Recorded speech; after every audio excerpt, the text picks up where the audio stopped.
శ్రవణ జీవనం ముక్తిప్రదం.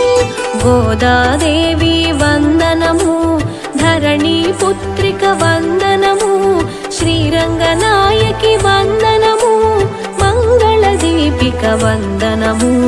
మానవ కన్యగ జనించి విగ్రహ రూపుని వరించే శ్రీరంగనాథుని పతిగానించి అపూర్వ చరితను సృష్టించి పవిత్ర వ్రతమును ఒనరించి ఎల్ల జనులకు హితమును పంచి భావితరాలకు యుక్తముగా గ్రంథ రూపమున అందించే గోదాదేవి వందనము, ధరణి పుత్రిక వందనము, శ్రీరంగనాయకి వందనము, మంగళదీపిక వందనము, మంగళదీపిక వందనము.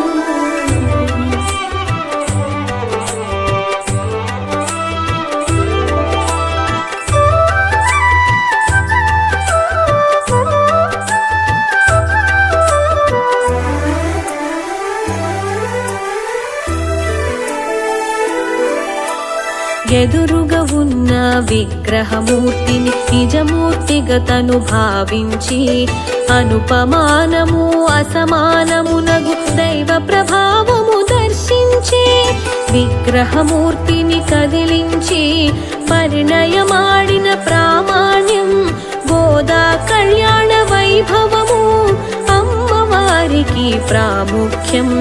ఉలకని పలకని దేవదేవుని తన చేతనతో మేల్కొలిపినది పిల్లవానిగా మనసున తలచి స్వామికి బోధన చేసినది.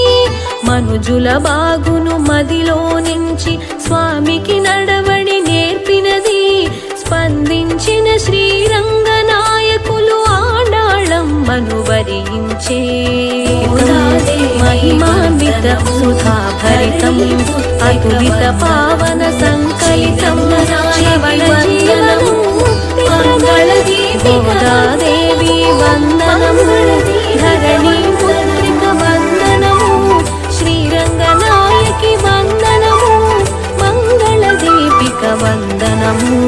మానవ కన్యగ జనించి విగ్రహ రూపుని వరించే శ్రీరంగనాథుని పతిగానించి అపూర్వ చరితను సృష్టించి పవిత్ర వ్రతమును ఒనరించి ఎల్ల జనులకు హితము పటపత్రము భావితరాలకు యుక్తముగా రక్షణము ధావించి ఆ శ్రీవిల్లి పుత్తూరునందు భట్టనాథుడను విప్రుడు వసించే నిరతము విష్ణు చింతనతో ప్రసిద్ధి చెందిగా విష్ణు చిత్తును ప్రతినిత్యం పూలమాలలను స్వయముగా కూర్చి శ్రీకృష్ణునికి అర్పించి